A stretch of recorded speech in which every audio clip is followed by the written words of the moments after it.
Pernah nggak lu lagi enak-enak makan bakso, pas nyeruput kuahnya lu ngerasa, kayaknya kurang gurih deh. Akhirnya lu tambahin bubuk putih yang sering dijumpai di dapur dan warung makan. Pas lu udah tambahin, rasa dari baksonya langsung berubah jadi mantep. Iya, micin. Bubuk putih yang seolah-olah bisa nyulap semua rasa makanan dari yang biasa aja jadi lebih punya rasa. Tapi setiap lo tambahin micin ke makanan lo, emak lo langsung ngomong, "Jangan banyak-banyak makan micinnya, ntar goblok lu." dari kita kecil, kita udah dicekokin sama mitos kalau micin itu bisa ngebuat IQ lu turun. Atau kalau di daerah gua biasanya orang-orang nyebutnya jadi goblok. Tapi lu tau nggak? Ternyata tuduhan ke micin itu asalnya bukan dari uji lab science, melainkan dari perang geopolitik, rasisme yang ada di Amerika, dan konspirasi bisnis yang dijaga supaya lu tetap takut. Ini adalah segmen baru dari channel gua yang ngebahas sedikit sejarah dan sedikit informasi. Jadi rencananya di channel ini gua mau buat beberapa segmen, nggak cuma bahas hal-hal yang ada di internet dan hal-hal yang berat kayak video-video gue sebelumnya. Gua mau buat beberapa segmen dan salah satunya segmen ini yang akan ngebahas sejarah sesuatu yang menurut gue unik. Jadi jangan lupa subscribe biar lu tahu segmen-segmen yang bakal gue buat ke depan ya.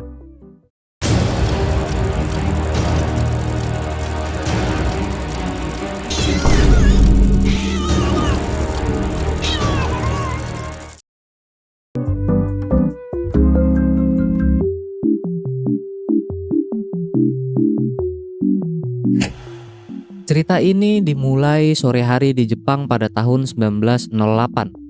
Ada seorang bapak-bapak ilmuwan yang namanya Dr. Senku. Enggak dong, namanya Profesor Kikunai Ikeda. Waktu itu dia lagi makan malam bareng istrinya. Pas dia nyeruput sup rumput laut buatan istrinya, dia ngerasa ada yang aneh. Sup yang dia makan ini rasanya nggak kayak biasanya. Rasanya tuh gurih banget. Tapi bukan rasa asin garam, bukan manis gula, bukan asam, bukan pahit juga. Karena penasaran, dibawa tuh sampel supnya sama Profesor Ikeda ke labnya di Tokyo Imperial University. Setelah beberapa lama dia ubek-ubek itu sampel, akhirnya dia nemuin kalau rasa gurih itu berasal dari asam amino yang namanya L-glutamate. Seperti yang lain, siapa yang nemuin dia yang ngasih nama. Karena yang nemuin rasa baru ini Profesor Ikeda, akhirnya dia yang ngasih nama rasa baru ini dengan nama umami, yang artinya rasa gurih yang lezat. Ini sampai ada yang nanya ngasih namanya pakai akikahan apa enggak, gue tonjok ya. Nah, biar rasa ini bisa dinikmatin sama semua orang dan bisa menghasilkan cuan tentunya, beliau mengikat molekul ini dengan natrium supaya bisa mengkristal jadi bubuk. Tapi bukan bubuk jahat ya ini ya. Dia patenin tuh penemuannya dan mendirikan brand yang kita semua kenal sampai sekarang, Ajinomoto, yang secara harfiah artinya inti dari rasa, anjay. Nah, disinilah geopolitik pertama kali masuk. Pas Perang Dunia II pecah, pasokan makanan mengalami krisis total. Makanan tentara di garis depan itu hambar, busuk, dan gak enak banget pokoknya. Lebih enak MBG. Ya walaupun banyak anak-anak yang keracunan. Pemerintah Jepang sadar kalau tentaranya nggak nafsu makan, itu bakal ngaruh ke mentalnya para prajurit dan ngebuat semangat juang para prajurit drop. Terus solusinya? Militer Jepang mesen bertonton bubuk MSG ini untuk disebar ke ransum tentara.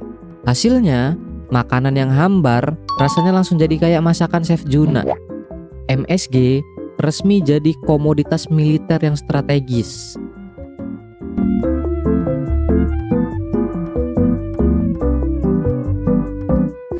Pas perang udah kelar, Ajinomoto ekspansi besar-besaran ke AS.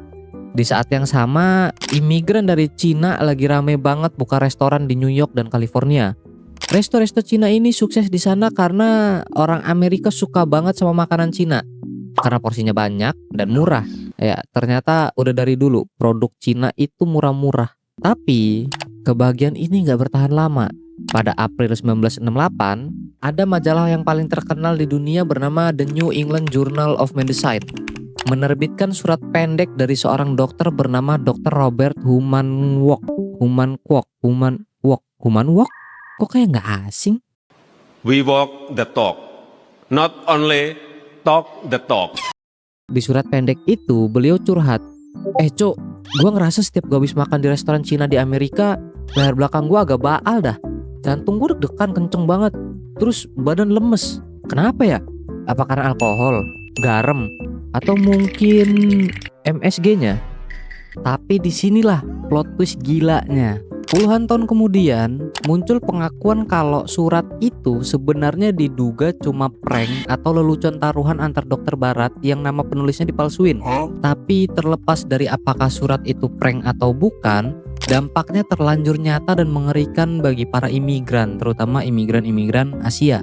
Media massa Amerika waktu itu nggak peduli itu valid atau enggak. Mereka langsung aja ngegoreng-goreng istilah itu jadi Chinese Restaurant Syndrome alias sindrom restoran Cina. Media mulai bikin framing kalau makanan Asia itu kotor, nggak higienis, dan pakai racun yang namanya tuh MSG. Industri kuliner Cina di Amerika langsung anjlok parah. Banyak restoran terpaksa pasang pelang gede-gede di depan tokonya dengan tulisan no MSG. Supaya apa? Supaya restorannya tetap terus berjalan. Padahal lu tahu nggak, di saat restoran Cina pasang pelang no MSG, di waktu yang sama juga perusahaan makanan raksasa Amerika kayak Campbell Soup, makanan ringan kayak Doritos, bahkan ayam goreng yang terkenal itu, semuanya pakai MSG dalam jumlah yang lebih banyak daripada restoran Cina. Tapi kenapa produk Amerika nggak bikin leher belakang orang baal ya?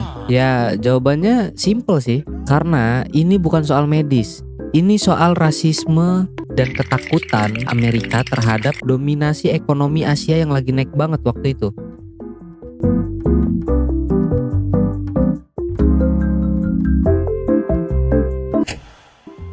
Terus, kenapa bisa muncul mitos kalau micin bisa bikin orang jadi bodoh atau merusak otak? Nah, pada tahun 1969, ada seorang peneliti bernama John Olney. Dia ngelakuin sebuah eksperimen. Di eksperimen tersebut, MSG dalam jumlah yang besar disuntikin langsung ke bawah kulit tikus yang baru lahir. Hasilnya, tikus itu ngalamin kerusakan otak.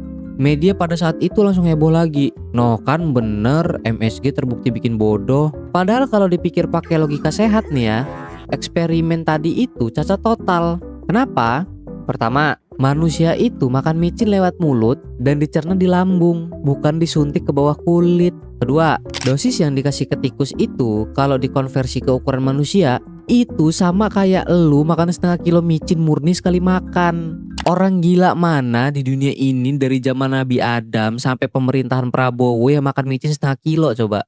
Ya jangankan micin, lu makan cabai atau garam setengah kilo juga kejeng-kejeng, ya kan? Makanya Badan Pengawas Obat dan Makanan Dunia mulai dari FDA Amerika sampai WHO menyatakan kalau MSG itu 100% aman dikonsumsi sebagai penyedap rasa harian.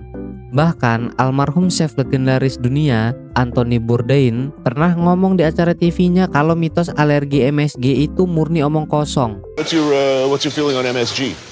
I don't mind MSG. Yeah, I think it's good stuff. I do not react to it. Right. No, me too. Nobody does it, so it's a lie, man. Well, you find a lot of natural MSG in tomatoes. In breast milk, in Parmesan. Yeah, in a lot of products. Yeah, you know what causes Chinese restaurant syndrome? Racism.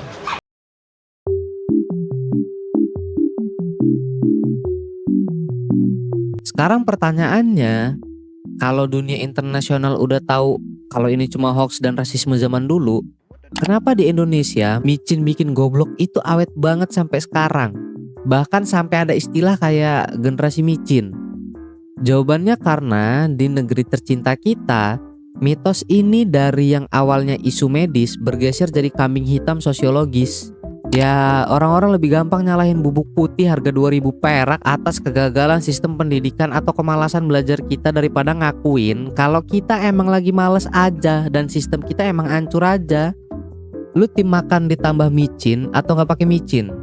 Kalau gua sih tim micin diseduh ya.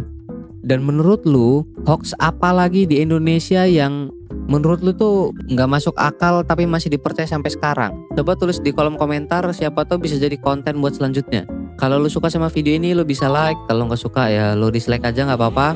Dan buat kalian yang mau support bisa subscribe channel ini dan gak skip iklan. Dan buat yang mau support lebih bisa donate gua lewat Saweria yang linknya ada di deskripsi video ini. Thank you, bye.